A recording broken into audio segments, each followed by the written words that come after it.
We should be live already, I think. We're live? Yes. All right. What's up, folks? Hello. Hello, everybody. Thank you all for stopping in to episode 13 of Charts and Checks. In this edition of the live podcast, Alvaro and I are going to talk a little bit about what happened in the market today, how it sets up going into the weekend, and then we're going to use the rest of our time to take a look at a couple of stocks that come up in the chat. So get comfortable, get ready, and we're looking forward to taking on your stocks. This is Charts and Checks, episode 13. Alvaro, how are you today? I am doing fantastic. This is like some sort of an experiment that we're doing Quite. today, like going live in Discord. Let me see. Yeah. So everything is fine so far with our audio. So hello, guys. Stacy, all for two. Can you see the live chat? Yes, I can see the live chat Awesome. now. Yeah, I've welcome. just opened it. Welcome back, folks. So today is Friday, September 26th, 2025. And we had some technical difficulties because you are down in Florida. And Yes, I did. yeah, Riverside gave us a lovely welcome. correct. So we are improvising here and we are doing the podcast today via Discord. So hopefully everything should be fine. I think everything's going to be just fine. Correct. Please drop a comment down below. Let us know what stocks you want us to go over. And yeah, we should be talking about the markets, what is going on as of now, the brutal crash that we are seeing throughout this week, and yeah, what to do in general terms. Sure. Sure. So this is an opened live stream from my YouTube channel. So welcome back, folks. Let's have fun, man. So Yeah, that's great. yeah, what do you think about the price action that we are seeing this week? I mean, this week, we're just talking like SPY, then I don't really think there's anything, I don't think there's much to it. I think you said it really well that 6,700 is going to be a big fat number. There are some valuation issues once you get much beyond there that the bulls are going to have a hard time getting beyond. And earlier on in the week, we touched it and we were unsuccessful at that mark. So now people are taking a little bit of profit. Not everybody has the same time horizon. And I think people with shorter time horizons have decided they don't want to stick around for this test. Correct. And we're due for some sort of a pullback at least. And we're getting Sure. kind of a pullback as of now. I mean, the trading session is still running. And Yes. yeah, let's see if the SPY can actually close above the 5-day moving average. So nothing crazy so far. We are seeing how much I mean, this is nothing. Not even a Not even 1% drop from all-time highs. Yeah. So yeah, this is I mean, nothing. Yeah. Yeah, Let me share nothing this. to be concerned about, of course. So So do you see my screen, Alvaro? I can see it. Sure, I can. Perfect. So this is just the SPX. I mean, this is the whole year to date, daily. Got some moving averages here. This is where we are today. I mean, you had a bit of a gap down these past couple of days after we unsuccessfully got through 6,700. But if you look at everything since this little pop up at the end of June, this is very, run of the mill, not much to see here kind of action. Just a little bit of a breather. And you told me that you got you had some friends calling you like what is going on in the markets and stuff. So that's Yeah. So that's proof of a lot of people, there's a lot of fraud out there. So if the SPY or the markets, pull back as a whole 1%, and you have people calling you, asking you what is going on, what is wrong with the markets as of now, that's a clearer, sign that we need a pullback. We're looking for a pullback here. Yeah. Yes, there's a lot of people. In my opinion, it's a sign that we're maybe reaching. And before I complete this statement, I will say there's a lot more fundamental and market breadth statistics that kind of are contrary to what I'm about to say. But when I start getting calls from people who don't otherwise look at the stock market, you can tell that we're kind of reaching a point of peak interest. And when you have people that aren't paying attention to stocks all of a sudden start paying attention to stocks, that is an and asking you indication about that things are stocks. getting a little crazy. Correct. And asking you about stocks, like, Right. hey, should I be buying Right. this or that? So take a look. When we did the podcast last week, I told you that we were about to enter into a tough potential level for the bulls. I was talking about this trend line, and please let me know if you can see it. So let me Not yet. I There you still go. see the charts in you text should be logo. able to see it now. So let me see if I can actually share my screen here. Hold on, because we are, as I said, guys, like improvising. Okay, and now you should be. Okay, can you see it? Yes. Okay, do you see that trend line? Look, Yeah. Very nice. it comes from 2018. It acted as resistance back in 2021, and we tested this trend line that comes from 2018 last Tuesday, pre-market. I actually told the guys in Discord that I was expecting some sort of a short-term top or pullback, let's just put it that way, which hasn't occurred quite yet, but I am expecting the bulls to have a hard time trying to burst above $668 a SPY, 6,700 points, S&P 500 or SPX, which is a cash index. Nevertheless, if the bulls can take out this level or burst above 6,700 points, then we can rule out that this trend line could be putting like further downwards pressure over the markets. But this is what I was talking about last week, Dan. So this is a graphic representation of what I told you last week. A potential level of tough overhead resistance, let's just put it that way. So we'll see. Yeah, I mean, so far there's nothing very negative going on in the markets. And yeah, I mean, if you tell me that we are about to see a 5% pullback, then sign me up, man. I'm down. 5% pullback on the S&P would bring you to about 63.20 from today's current market action here. That's right above the 90-day, right a little bit below the 50-day. That said, though, I mean, this market hasn't touched the 50-day since coming out of the tariff tantrum at the beginning of May. I think May 1st was the last time it touched it. So I would expect there to be a lot of buyers defending 64.59, which is the current 50-day moving average of the S&P. So maybe 2 or 3%. But if you get below it, you get below it. There you go. Okay, say that we have a 5% pullback. Can you please name your 5 favorite stocks in order to buy the dip in case of a, which is nothing for them. I mean, a 5% pullback is pretty much, nothing. But say that we get a 5% pullback. I mean, sign me up. What stocks would you be interested? What stocks would you be interested in buying? I mean, the first one I always list is CrowdStrike. I think they are the best in breed in cybersecurity. I think that the fact these companies are only 100 to 300 billion in market cap, and they are doing business for the $1 trillion club and everything in between. They have a TAM that is just so impeccable that every time that those things dip, you should be thinking about picking up more shares, especially if you don't have enough exposure. Do you have any technical share that you can share with us? To take a look at your levels? If you can share your screen. Yeah, I mean, I'll look at CrowdStrike in particular. Share. Hold on. Pull that back up. Sure. So this is Crowd. Hold on. You got to get my mouse over here. So what happened here when it had this nice big pop here was they had an investor day where they reaffirmed their guidance, and that seemed to put everybody in a better state of mind. It beautifully tested the 200-day, didn't actually close below it, showing that there's still a lot of demand for this stock. Popped up, almost made another new all-time high before finding some selling pressure. But, today found 470, and now it's going. But if you got a 5% decline in the S&P 500, I would expect you could pick up the shares of CrowdStrike at the 200-day SMA again. CrowdStrike obviously has a beta that's higher than the market, so if the S&P is down 5, CrowdStrike's going to be, down more than 5. Yeah. I would say I would be looking to buy CrowdStrike at 420 on the dot or 418.17. Let me see if that. Yeah, you have the 200. Yeah, the 200-day moving average is at $418, and it is rising, so it's a potential support zone here for CrowdStrike. Agreed, yeah. Yep. I mean, but that would be so we're talking about a 15% drop. 15% drop. Yeah. Okay. 15? 15, yeah, from the current price. 15. Yeah. I thought you said 50, and I'm like, No, no, not no. quite. 15, 15, 1 5. Yeah. 15% drop. But mind you, the Okay. short is starting to look interesting actually.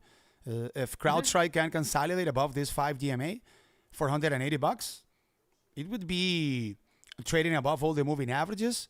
This could be actually attracting buyers into this technical share. But yes, I mean, we're talking about hypothetically about a 5% pullback in the markets as a whole. So I wouldn't bet against the stock closing candles above 480. So, but this would be your first dip. Yes. To buy. What would be the second one? I just put it up here, Broadcom. A video. This has sneakily been coming down off of that 52-week high, a little bit north of 370. In my opinion, this is actually competition with Nvidia. These guys actually do work with the other hyperscalers. Broadcom does a lot of great things, but they also have some cyclical end markets. So in a world where the Fed is cutting rates, you could make a pretty good bull case that the other half of Broadcom's business that isn't an AI end market starts working too. You also don't have the same risk associated with navigating the US and China, same as Nvidia. And honestly, like me, this is for me personally, I feel like I don't have enough Broadcom in my portfolio. So if I could see Broadcom successfully defend this 50-day, or even better the 90-day, then I would be very interested in picking up more shares of Broadcom. Gotcha. In the case of AVGO, let me see if I can share my screen here. You're sharing it right now, I think. I also have the I have the stream up as well. I'm watching. Gotcha. Right? Yeah. Yeah. So, yeah, I should be sharing the screen there, but I don't see it. In the case of AVGO, we have the 5 and the 20-day moving average coinciding here at $338. If this level can act as support, the convergence of those two moving averages, this situation could be attracting more buyers into this technical short. We have a potential gap to the upside up to $351. So if the markets find some sort of stability, let's just put it that way, after the big drop that we had this week, next week, if I see AVGO or Broadcom. All right, I'm sorry, Alvaro. I got to cut you off real quick. What happened? I was queuing up my next stock. Okay. EA. Okay. And pull up that chart right now. It's going on a tear as of now. I don't know what happened. It's going ballistic. Up 15%. Yeah, it's going ballistic. I had that's a someone in our Discord just closed a position on EA. Were you pumping this stock earlier on this week? I wouldn't say I was pumping it. I told people I was in it. No, you were pumping it. Come on. Mm-hmm. So sure. look, L just closed a position on EA. You probably very good, Al. Congratulations. You probably called it out. Yeah. Let me see if I can get EA okay. news. What is going on with EA? 35 minutes ago, this is from CNBC. We got stock this. jumped 15% on a company report near a $50. A go private deal. It looks like a company wants to perhaps buy them for $50 billion. Oh, really? What's the market cap of the company as of now? Let me go see. I'm sorry. This Jesus. For real? My laptop's giving me a lot of trouble. No. Let me put it up here. Let me get it. I can get it. Let me see. Sure. So someone wants to take this company private. I mean, for a $50 billion valuation. Let me see. This is a $42 billion market cap company. So they are paying a premium here, Dan. Yeah. Right now I have the current. Is that actually confirmed? That's crazy. I didn't know that. It isn't. I'm trying to get the full thing right now because I have CNBC Pro. I assume you do as well. I do. Well, big news. I think this stock is pretty much at all-time highs. So this is a report from the Wall Street Journal. The deal will be the largest leverage buyout of all time, including investors from Saudi Arabia's Public Investment Fund and Silver Lake. The deal could be announced as soon as next week. It's an all-time highs. So they are taking the company private. Yeah, you know what? So I'm gonna take you guys a little behind the. Actually, I'm not gonna share this because I don't want to show you how much money I have in that. I'm going to let me just quickly see. It's at an all-time highs, yeah. But it's going private, so don't trade the ticker here, guys. Exactly. Yeah, Because of that, it's if you're going looking private. at the stock right now, I think what I saw on Google, I'm sorry if you mentioned this, I was a little distracted. I saw the current market cap as 48 billion, so maybe there's a little bit more upside, another 4% if that number is correct. So, if you get in here, you could really only expect to get a $200 price target. So I went in, I think 3 or 4 days ago, and I'm now up 10% since the move. Oh, good job, man. Awesome. So we're just going to close out everything. When it comes to mergers, you just sell the pop. Because unfortunately, if this doesn't work out, if the merger and if this news ends up being fake, it's going to get sold and it could ruin the technical setup that I saw going into it. So I'm going to close it out right now. But apparently the company is going private next week, so it's pretty much a luck. We can say, right? I mean, unless the Wall Street Journal has bad reporting. yeah. Yes, which is possible. I remember years ago I was short Peloton when it was getting absolutely hammered. You never know if the FTC will object the transaction. You never know, but I don't. Well, it's a private company buying a public company. I don't know if they can object. Because the FTC could talk about two companies. public companies if they are about to merge, but you never know. So I don't trust the FTC, the Federal Trade Commission. So you never know. Well, I just don't know if anyone can say no to this. What is the company that is buying about? It's a foreign company, right? It's Silver Lake and a Saudi Arabian private fund. It's not public. Oh, okay. This is a go private. Okay. Yeah, it's a go private. Yeah. But it's a foreign company. Yeah, because in Saudi Arabia they have a lot of video gaming going on. So I don't know. Maybe they say that this goes against our national interest, or who knows? Yeah, because video games, Battlefield 6 is important to the national security, Alvaro. Alvaro, the minds of Americans across the world are going to be put into Battlefield 6. This needs to be an American IP. Well, it doesn't matter. I've closed out. Great trade. Everybody that's in Alvaro's Discord that hopped in with me on this, get out. Yeah, close your positions, guys. Yeah, close your positions. I'm no longer there. Get out of it. It was a very good call. Yeah, congressman on that. So I was talking about Broadcom AVGO. So yeah, doing some technical. I'm sorry to.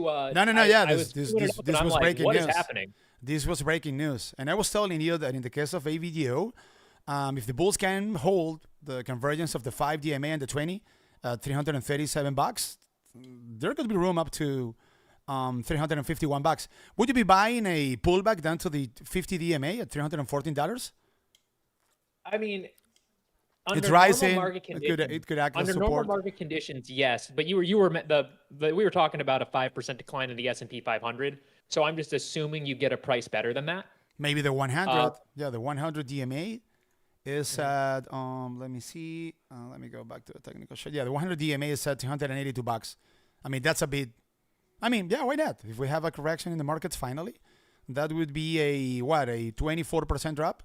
This is a semiconductor stock. These stocks can be very volatile, so you never know. I should know, because we've talked about CrowdStrike and Broadcom right now.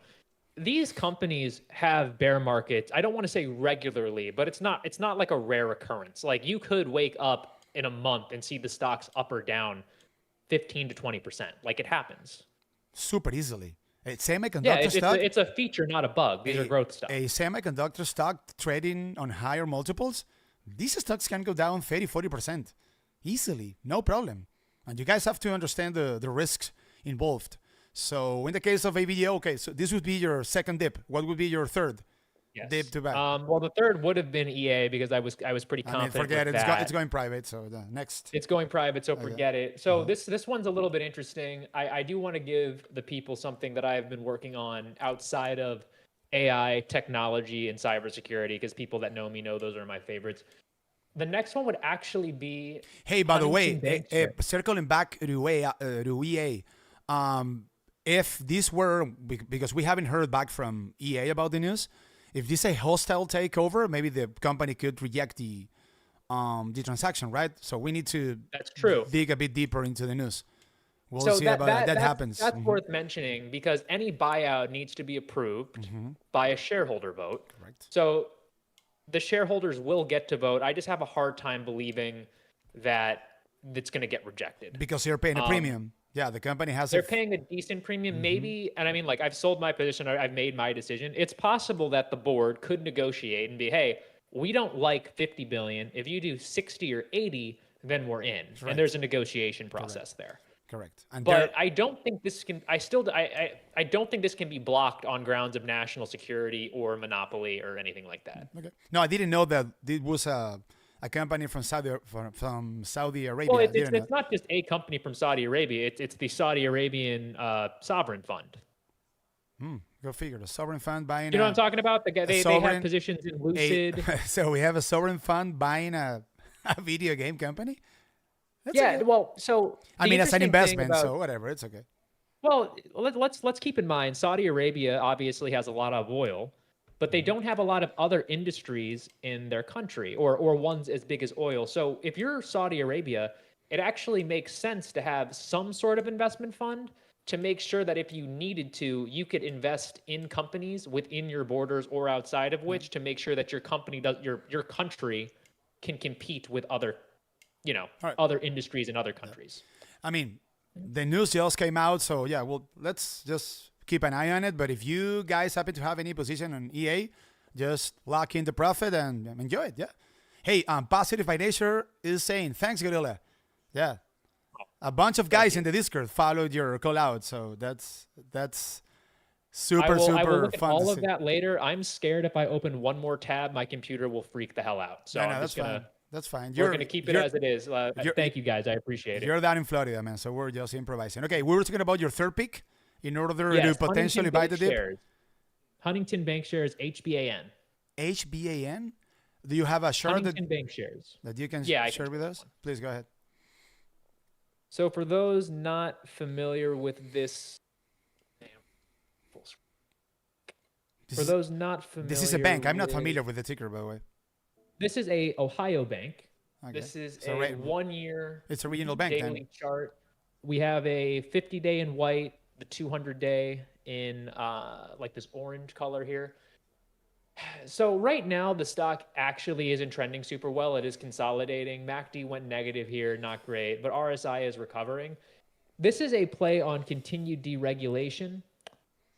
For those that are familiar with my work, can you please tell me the ticker then so I can pull it out? HBAN. N as in Nancy? Yes, Nancy. Okay. HBAN. Yeah, I see my stream is not loading. Yeah, thank you. Yeah, so let me pull out the chart here. So HBAN, regional banks, which are favored by lower interest rates. Yeah, I got it.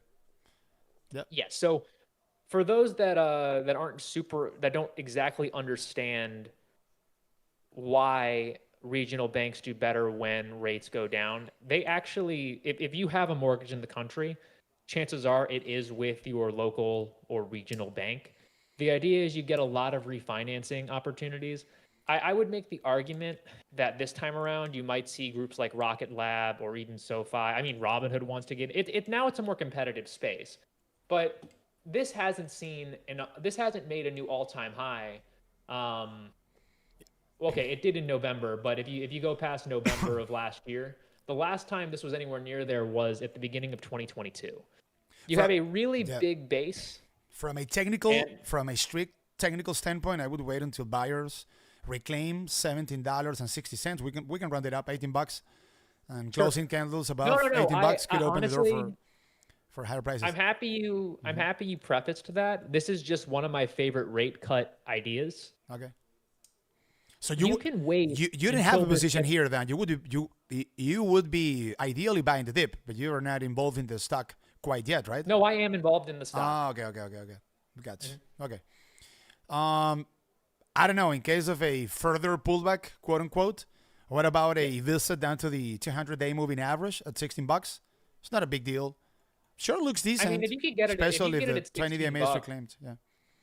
If you can get it at $16, that sounds pretty good. For people that care, it does pay a dividend. It's let me see, it's a 3.58% dividend yield. It grows its dividend, and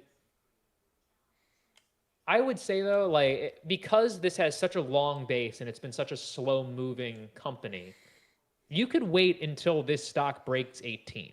Like you don't need to get in on this. If I'm right about this stock breaking out, you can miss the move from 17.50 to $18. You'll make a lot more than 50 cents a share once it actually breaks out. And I highly doubt I'm going to look at this on the next live edition of Charts and Checks and see that the Saudi Arabian sovereign fund is going to buy out Huntington Bank. This is going to be a much slower burn. Correct.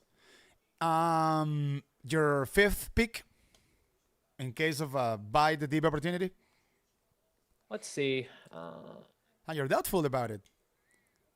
There's just a lot of things that are working.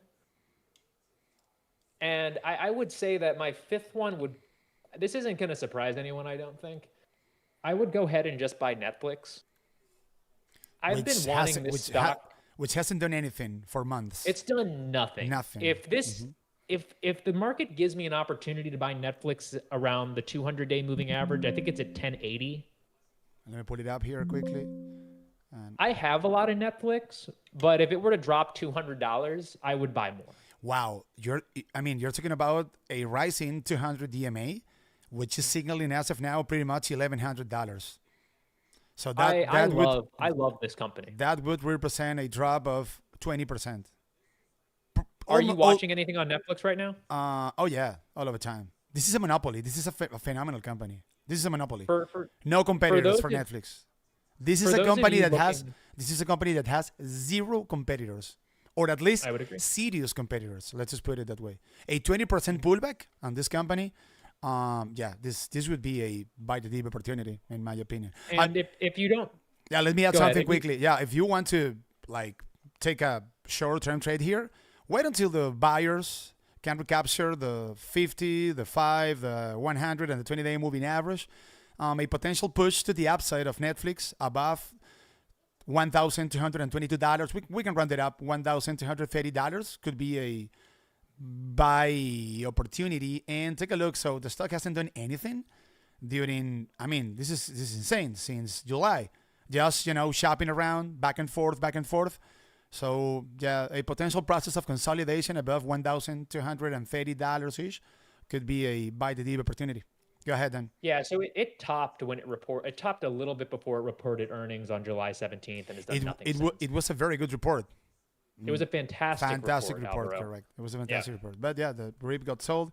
And this was a retail darling or let's say an institution darling when we had all of the tariffs drama back in February, March, and April, because this stock has little to none exposition or exposure, or let's say it has little to none negative effects. Let's just put it that way, relative to tariffs, just like Spotify. But once the tariffs drama went away, kind of because of the Taco Trump, then these stocks actually both done on Spotify and Netflix. Hasn't done anything. These charts are very similar to each other, both Spotify and Netflix. And honestly, if I were to buy one of these stocks first, Spotify or Netflix, I would just go with Netflix because in the depths of a 5% correction, you just kind of want to go with stuff that is going to maintain their mode in monopoly. I think that Spotify honestly will, but it's a smaller company. The move would be bigger. I would imagine I would be buying both of them, but just like general, like if one of my friends was like, hey, I got to pick Spotify or Netflix to buy with the S&P down 5%, it's a lot easier for me to say Netflix than it is Spotify. Yeah, let me add something here. We have an anchor VWAP that comes from all-time highs, signaling exactly $1,222. So the average market participant that started positions on Netflix back on July 1st, when this stock got to all-time highs, has an average price as of now of $1,222. So that means that if we happen to see a potential process of consolidation of Netflix above $1,220, $1,230, that could be attracting buyers because we above $1,230, we don't have very important levels of overhead supply above the current price of Netflix. So that's a level to watch and get this done. an anchor VWAP that comes from the April low. So on April 7th, Netflix went down to $831. Is signaling as of now $1,154. That could also be a potential spot in order to buy the dip on NFLX, which I agree with you is a phenomenal company and a monopoly, in my opinion. Hey, we have yeah. Go ahead. No, this is important, Alvaro. What are you watching on Netflix right now? I am watching the series about Wall Street. Yeah. Are you? Oh yeah, yeah. I am watching it, and I am watching the Valhalla Vikings. Yeah. That's a good series. Good show. Yeah. Good show. Some movies here and there. This is a monopoly, fantastic company. Yeah. Okay, we have some requests from the audience. Yep. Let's do it. What stock do you want to go over? We have Sofi, Nvidia. I've seen Palantir. I've seen Meta. We can talk about any of them. Where do you want to start? Let's start with Apple. All right, yeah, pull it up. Let's do it. Okay, let's go. And I'll pull up my chart as well. 264. That's a number. 250. What happens? So Alvaro, what happens at $264 in the case of Apple? Well, because I think the S&P 500 is going to 7,000, I think it breaks through. No. That isn't the case. Do you want me to tell you what happens at $264? What happens? $4 trillion, baby. I love it. So, Alvaro, there's no way here. You told me it was impossible. It hasn't occurred yet. Okay, standing tight, standing strong. No, but I gotta tell you something. Apparently, iPhone 17 sales are doing well as of now. So yes. So, but mind you, so you're accepting the fact that this is a hardware company rather than a tech company, right? So this is a hardware business with one of the best, safest recurring revenue models on the planet. Yes. Okay. Yes. So do you see? If I go over the technical chart, it looks very good. This is a clear uptrend. It looks fantastic. Above all the moving averages, we have a rising 5 DMA. So, guys, Apple consolidates above this rising 5 DMA, signaling as of now $255. Let me pull up a major time frame here. And look, all-time highs is just around the corner, $260. And once Apple approaches $260, that number of $264 at which Apple would be acquiring or reaching a total market capitalization of $4 trillion, it should start to act like a magnet, I think. So the chart looks fantastic, and I think that all-time highs is close. Let's just put it that way. So as long as this company, as long as the stock of this company consolidates above $250, which is a very clear previous level of resistance, and above a rising 5 DMA, I think the risk is to the upside. And yeah, why not? Yeah, all-time high is $264. Who knows? It's a bull market, bro. So buy the dip, or I don't know, whatever. Of course, but you got to remember that so many people got out of that stock, even in the months coming out of the tariff tantrum, just with all the nonsense going on there. And the tables only really turned when Tim Cook went to the White House and convinced shareholders that he was going to manage it. I don't think there's any reason why this can't make a new all-time high. It doesn't need AI. I'll put it this way. I think institutional investors. Would you start a position here? Gambling? Yeah. I would risk manage it. I would risk manage it really heavily. Like if you break down below that trading range, then you just get out and you take your losses. But if the markets, if we happen to see finally some sort of a correction here, if Apple breaks 250, I think it could be going down. Maybe it could be paying a visit down to the rising 20 DMA at $241. Sure. Above 250, the chart looks very good. So I would remain constructive about the stock. If you wanted to buy this today, you could risk manage it with a close below 250. Like if it gets too far below this trading range where bears and bulls are clearly fighting each other, then the bulls have lost, at least in the short term run. And if you're trading, that's what you care about. From a longer term perspective, you said it earlier. You said Apple is almost at the $4 trillion market cap mark. From a long-term perspective, there's zero chance I am buying this stock with the current Oh, valuation. no. Sorry. I guess this is the point I was trying to make. Thanks, but no. No. I wasn't trying to get you to take a long-term perspective on it. I was saying that when you're a $4 trillion company, what moves your stock is not retail, it's institutional flows. Sure, it's a big And company. I think institutional shareholders have decided that Apple is just going to pick up AI when they feel AI is ready for prime time. And they have the trust of the institutional community, which in my opinion is going to allow them to get above that $4 trillion market cap without needing to do anything more than what they're doing. Without artificial intelligence? Yeah, they'll break the cap. Wow. I mean, we're 2% away. I am going to take the other 2% side away. of that position. We'll see. Alvaro. I mean, we can agree to disagree. It's okay, but No. as Alvaro, a hardware company, 4.5 trillion, 5 trillion. I mean, I don't see it happening, but I mean, it's okay. Well, hold on. I didn't say 4.5 trillion. We had this conversation months ago, and you said that Apple couldn't do what it's 2% away from doing without AI. They need AI. I'm saying that they can and they will. Oh, okay. Adding AI, adding artificial intelligence to the... No artificial intelligence? I'm not following you because I didn't agree. Alvaro, that's fine. I'm just saying you don't get to disagree with me as much as you do when we're 2% away. Like what you said, because we had the conversation a couple months ago. And the stock was Apple was at $230 or something like that. Sure, yeah. and you could disagree with me then. No, but I was mistaken about iPhone 17 sales. So apparently they're doing very well. So that's what is pushing the price of the stock. I mean, the technical chart looks good, and we have the fundamental ingredient. iPhone 17 is not AI, and it's going to make a new. If we keep seeing what we're seeing, we're going to get a new all-time high. It's gonna happen. You said that wasn't possible. No. I said that I didn't see it happening, but yeah, it's about to happen. Okay. You never know. So.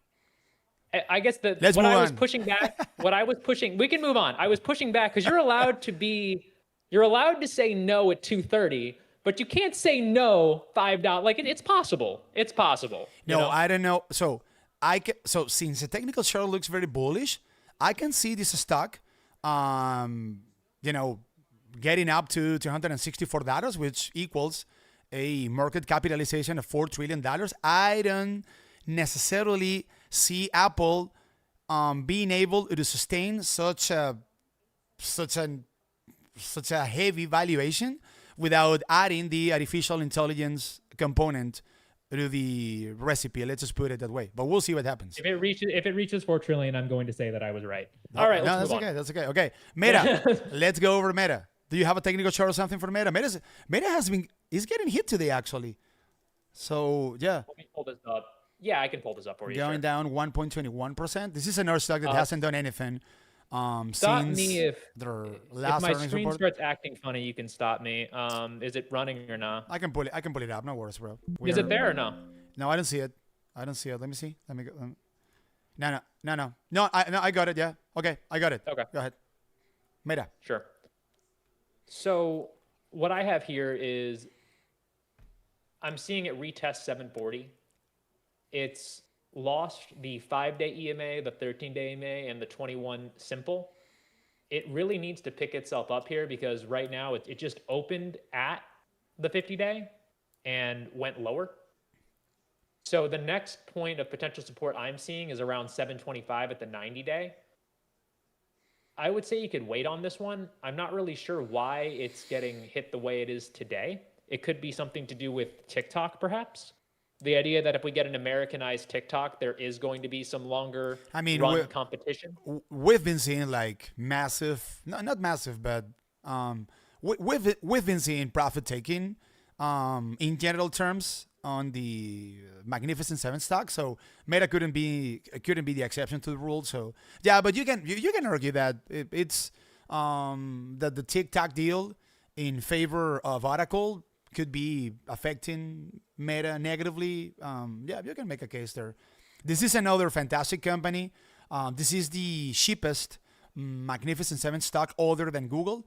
So this would be another stock that I would be like interested in buying the dip if we happen to finally see a 5 or 10% pullback in the market. So where would you be a buyer of Meta? I would be a buyer of Meta if I wanted to buy more at 700 if it got there, which is right at the bottom of the place where it exploded upward. Yeah. Otherwise, I would look to see what actually Meta does right here, because 740 was the prior all-time high made in February before we had the tariff tantrum correction. Yeah, it sure looks. So it is looking ugly. It's making. It is looking. Yeah, higher lows, lower lows. It broke the 20 DMA, the 5 DMA. So guys, in this case, if you wanted to start a trade on Meta, wait until buyers show up. So Meta could keep going down. We have a previous level of support at $723, which is a level that you just called out. So $723 is pretty much slightly above a rising 100-day moving average, which is signaling as of now $715. So here, right now, and we still have like 6 more minutes of the trading session today, it's in the middle of nowhere. I wouldn't be touching Meta here. I would wait until buyers show a bit of strength, because the technical chart isn't looking good. Look, higher lows, lower lows, on a 4-hour chart. So yeah, you need to see buyers stepping in and pushing price higher. So this would be a no touch below the 20-day moving average, $757. And if it keeps dropping, I would agree with you.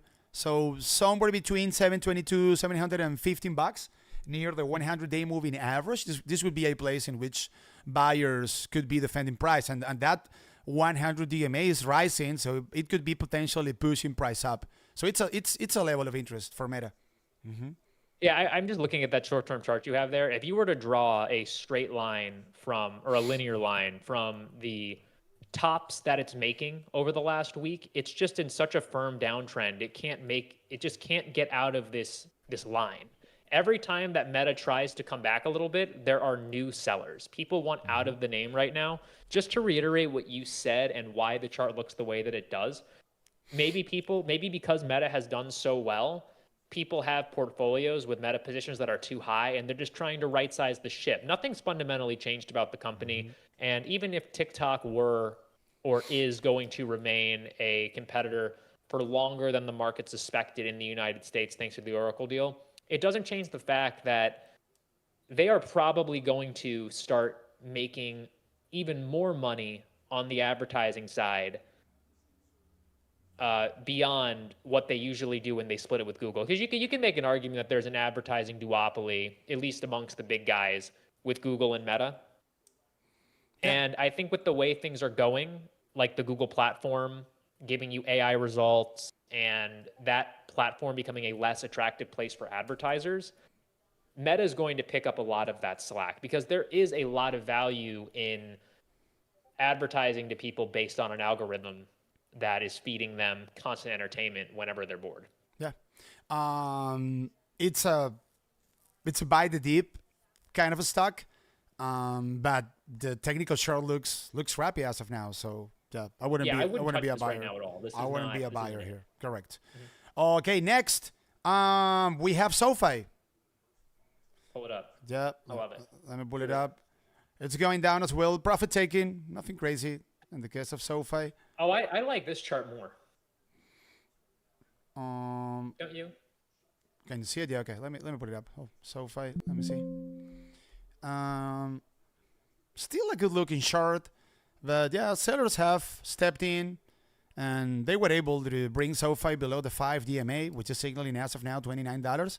So yeah, nothing crazy so far. We have a rising 20-day moving average that is coinciding with the previous level of resistance back from late August.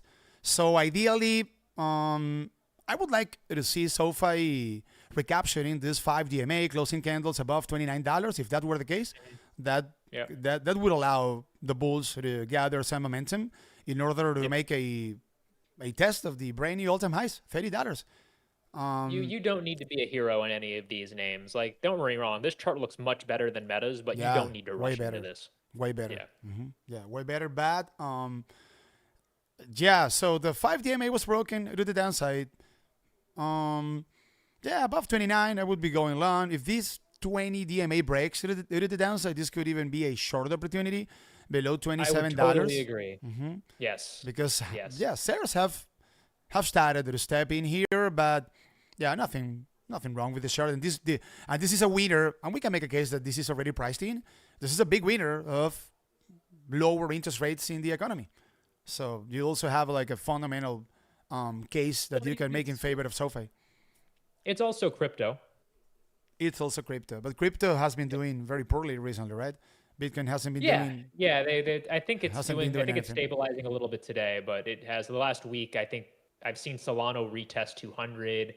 I saw Bitcoin below 110, Ethereum below 4,000. Yeah, So not by much. Not by much. there you go. So Yeah. the bell is about to ring at any moment. It's almost 4 p.m. in the East Coast. So yeah, that was Sofi. So what other stock are they asking for? Are you familiar with Plug Power? Yes. Okay, let me go see.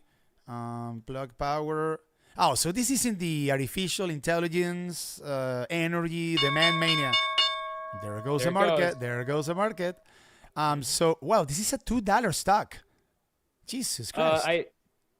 I don't think that. So Plug Power is they're in the hydrogen fuel cell business. This was a $73 stock. I mean, we can make this up, man. I mean, go ahead. I don't know much about the stock. So go ahead.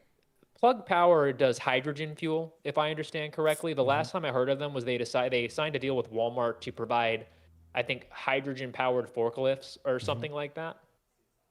This is an incredibly speculative company. We have an administration in the United States that's interested in fossil fuels and nuclear. So if you're not in those end markets, you're not going to get the benefit of, I would say, favorable headlines. This stock to me is reacting to rate cuts. We have a lot of stocks that no profits. Doesn't have a P ratio. It doesn't have a forward P ratio, so no one is expecting this company to make any money anytime soon. So yeah, I mean what we are seeing here, because this stock has gone wow. So in mid-May, this was a 69-cent stock, bro. So the stock has gone up until today's market close 256%. So this is, I mean, what is going on here is that we are clearly in the midst of a gamma squeeze. So yes. Yeah, you just need a lot of people to keep buying out of the money calls and forcing the market makers to buy the underlying asset, and that's it. And maybe the stock can keep going up. I mean, from a technical standpoint, we can make a case that if Plug Power recaptures this rising 5 DMA at $2.45 and closing candles above that level, it could be attracting buyers. But I'm super sure that what's behind this massive run-up of Plug Power is a gamma squeeze. Yeah, nothing more than that. So, and I didn't know that they are dealing with hydrogen and whatever that is. So, yeah. Listen, I'll be honest with you. That's not important to anyone buying this stock at $2.37. Correct. Yeah, if you're buying this, you're trading it. So you could pretty much just forget what I said about it. It doesn't matter to you. Just be extremely disciplined and make sure you have your stops put out there. And be aware of the fact that all of these stocks trade with a very, very, very high implied volatility. So if you buy calls that expire, on the same week or 2 weeks out or something like that, the trade has to go in your favor right away. Otherwise, you're going to be losing all of your money. So keep that in mind. So do you want to talk about Nvidia? Sure. Yeah, we can pull that up. Why not? Yeah, why not? Let me pull it up. You want to pull up the chart? Yeah, I mean, if you can, if my computer will allow us to do it, then sure. Okay. Yeah. So, take a look. There you go. Yeah. Get some more. I have it here. Yeah, I mean, so this is a 1 year. You still have a position in Nvidia, right? Yeah, no, I still most definitely have a position in Nvidia. I recently sold covered calls with strikes up at 210 and 215, expiring October 17th or the first one, maybe the 26th. One of those two. About a month out. It's a 10%-ish cushion from here to the strike price. I just feel like it has a little bit of consolidating to do. We got that news with Oracle that I think 6 months ago would have been looked at as extremely positive. We don't need to debate or talk about why it might not be as positive as it seems, but in my opinion, when you see something that earlier in the cycle would have been viewed as good news get reacted to somewhat poorly, it's a sign of exhaustion, which is why I wrote those covered calls. But the stock seems to be consolidating between, 174 and 184, and we'll see if it can break out to the upside.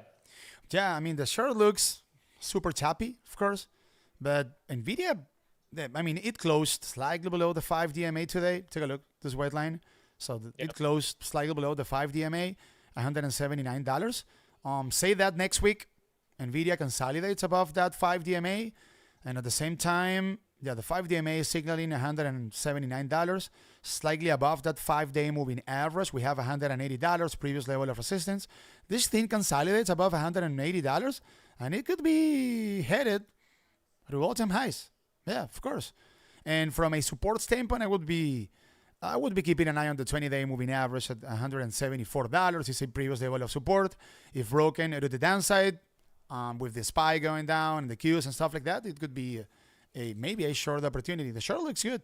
Yeah. So this goes to show that there is nothing super bearish going on as of now in the markets, and you don't need to do me a favor. Can you make your screen a can you do a daily and just do it for the last 3 months? So it would be from, you say, like May, maybe June, say. Yeah. July to today daily. Yeah. Let me pull up your screen.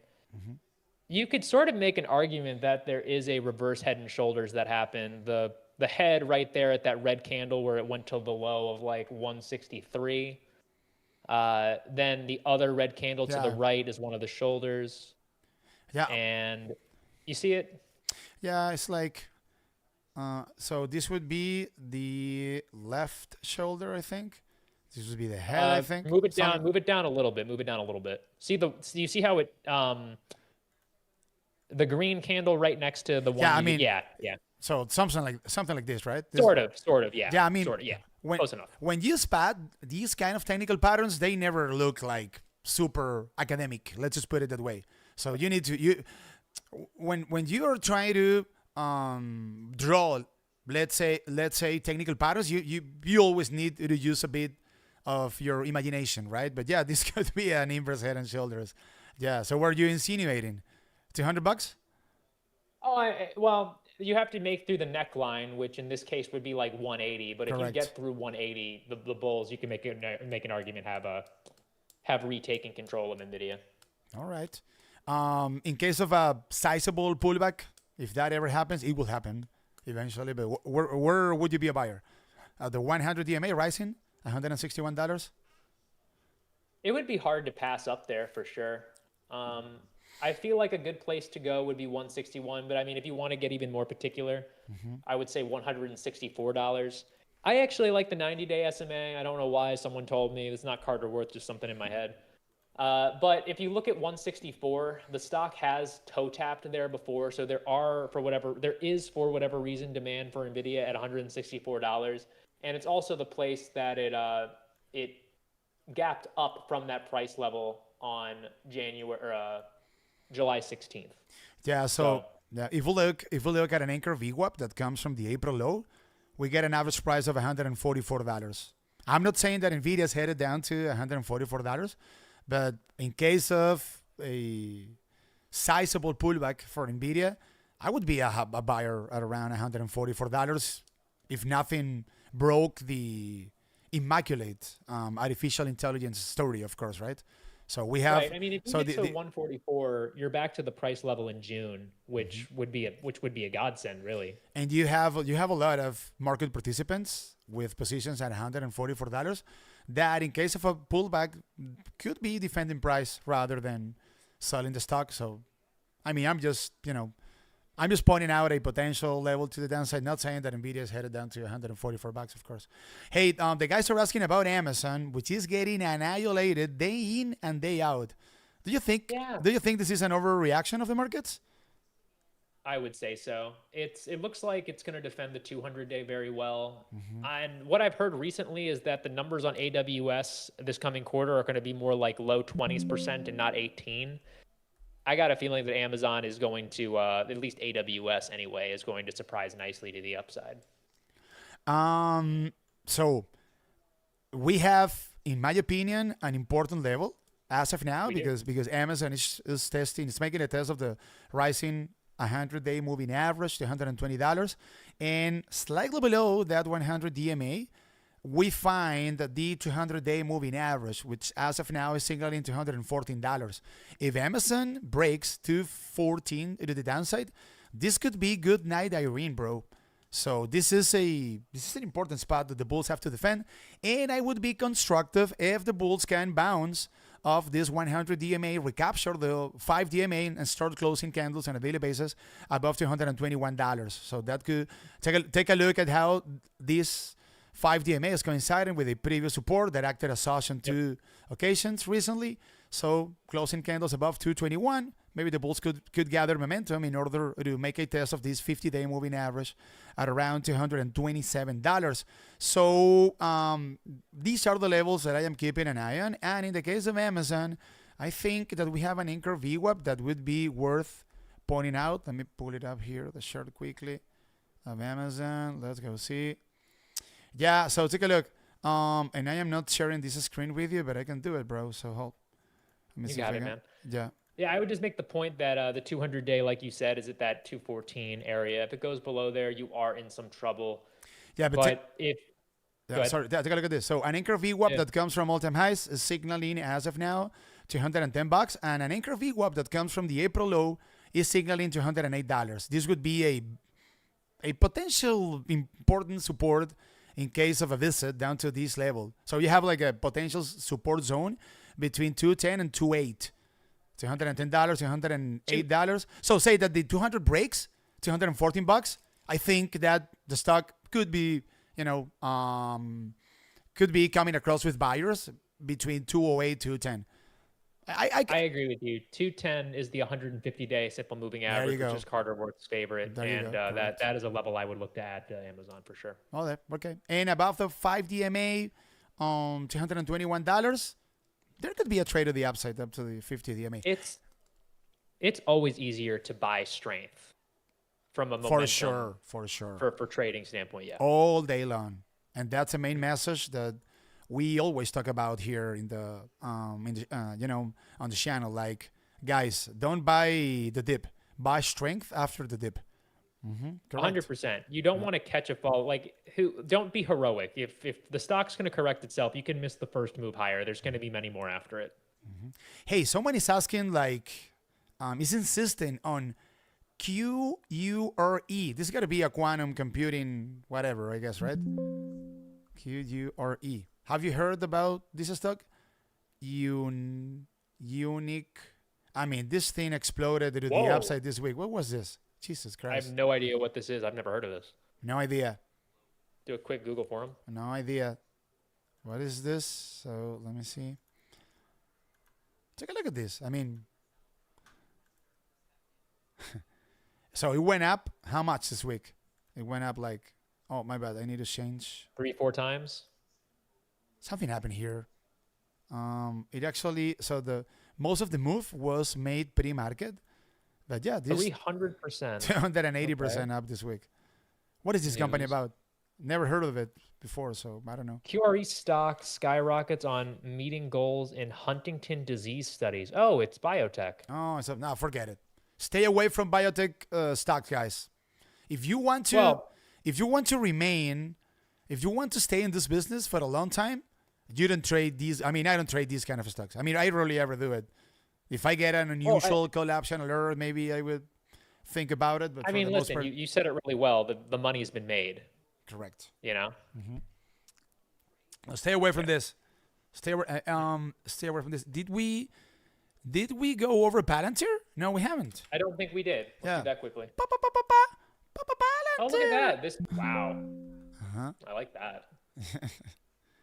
So, what are your thoughts on Palantir, Dan? To the moon, bruh? To the moon, bro. There you go. I like it. It successfully retested 150, where you would expect to find buyers waiting for it, and really defended the shit out of the 50-day simple moving average, and now it's consolidating. It's Dips losing are a little bit of steam, but yeah, same old situation. Dips get bought up on Palantir. It's the same. It's the same situation. So the company has an underlying demand that is, it's really, I mean, it's mind blowing. Dips get bought up. Period. Full stop. Someday this could change. Dan, but sure. So far every single person that has bought the dip on Palantir has been rewarded. So until that schematics change, people will keep buying the dip. It is what it is. This is the It's key. hard to argue. This is the key of buying the dip.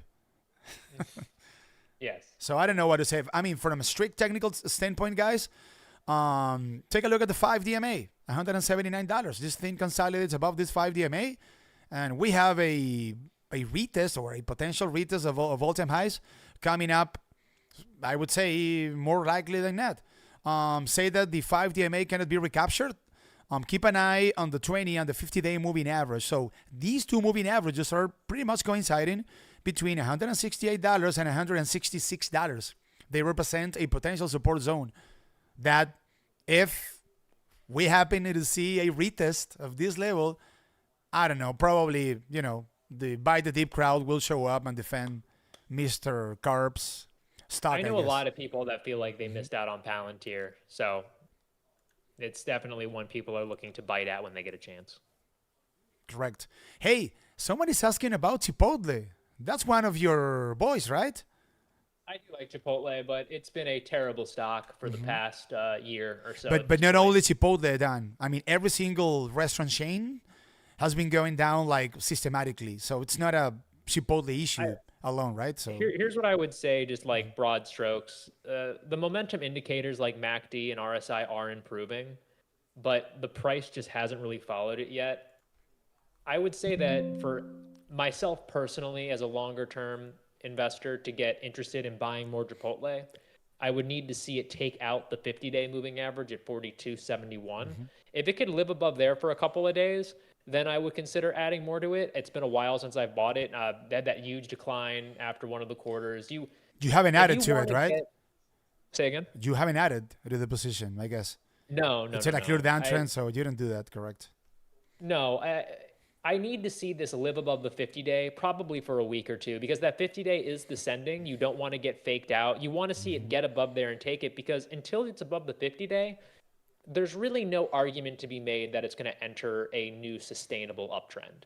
And the problem, and this is going to be a tough one, more likely than not, because the overhead supply is massive. So this is bag holder central, guys. Whenever this stock starts to go up, you're going to have like multiple layers of bag holders closing their positions on the way up. Yeah, man, like 46 to 48 is going to be one hell of a 4% range to get through for this stock. Actually, let me pull up an anchor VWAP that comes from all-time highs for Chipotle.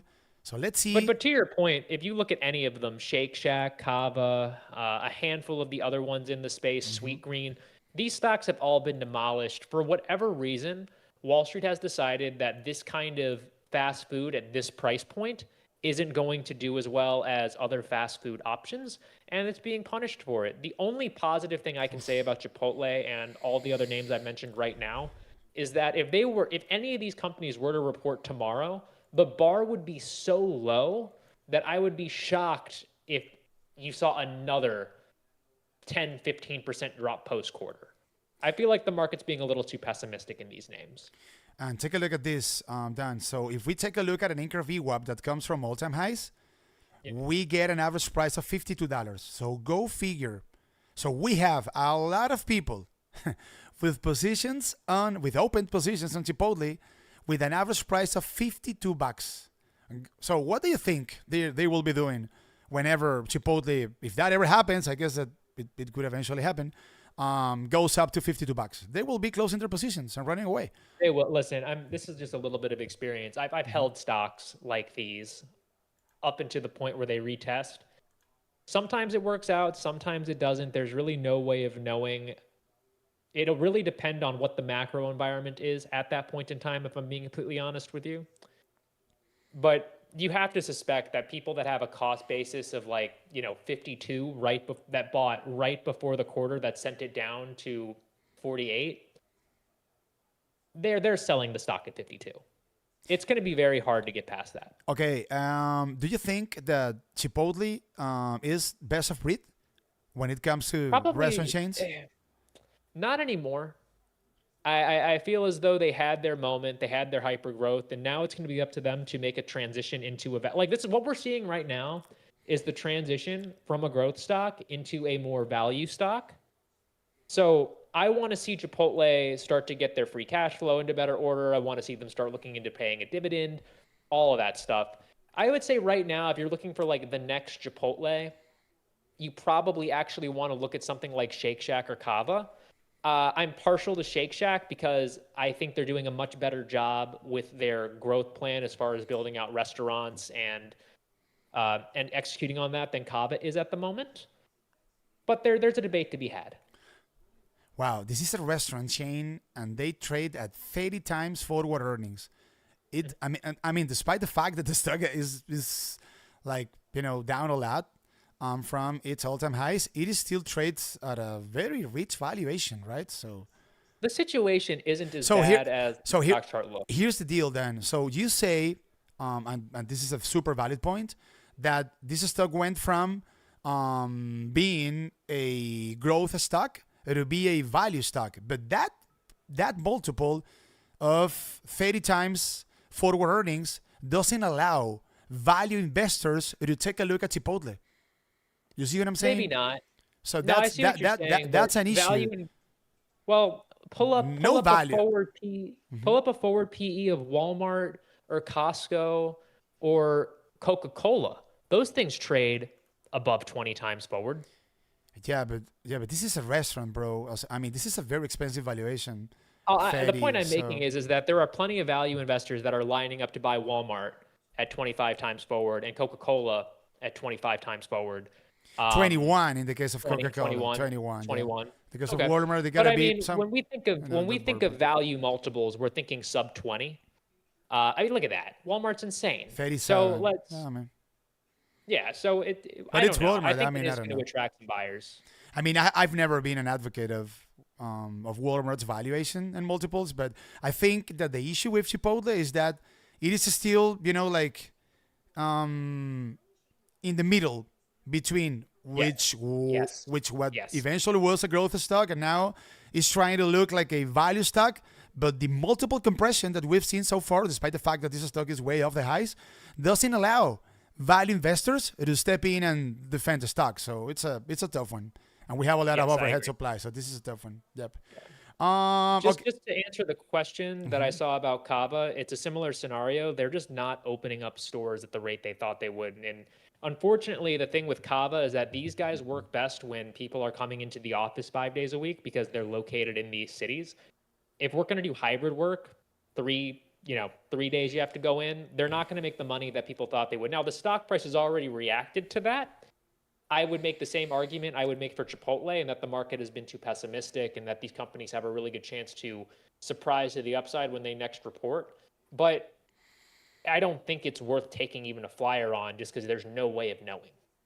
There you go. There's no edge. Bro, we are an hour and 8 minutes in, so I think we can call it a podcast, right? I want to do one more because I saw it and then I looked at the chart and just wanted to give him my 2 cents. Someone wanted to talk about Nike. That chart got super great and now it doesn't look very good at all. It just opened and closed below the 200-day for the first time. Do you have the chart? Do you want me to put it up or do you want to? I can pull it up. Yeah, let's see if it'll let me. Next time we go live, guys, Don is going to be at his place, so I will be in Ohio. Yes, right. We will not have any issues. Yeah, so if you see this, if you see Nike lose 68, I think it's just going to keep falling until it goes back into that prior trading range. It's in trouble. If you're cut your losses, not worth it. Yeah, that chart doesn't look good at all. Yeah. Yeah.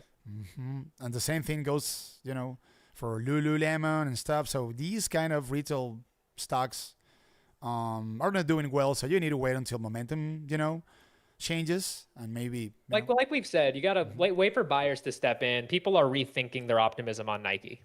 correct, if any. Okay, Yeah, guys. right. You have a flight to catch, right? So awesome. I have to go pick up my fiance Okay. from the airport, and but Okay, I will be back in Ohio on Sunday. Okay, she's headed to Florida. Awesome. Guys, thank you very much. So we had some Yes. technical difficulties, but we pushed through and we were able to go live for you. So drop a comment down below in the description box of the video. You guys have the link to our Discord. You also have the link to your blog. So if you want to be in touch with us on a constant basis, go ahead and take a look at the description box of the video. And that's it, bro. It was super nice, despite the fact that It was fantastic. Great had conversation. some technical difficulties. Y'all have a great weekend, and see you Yes, guys. you too, man. See I'll see you guys all see you guys next soon. week. Okay, take care, guys. Bye bye. Take care. Take care.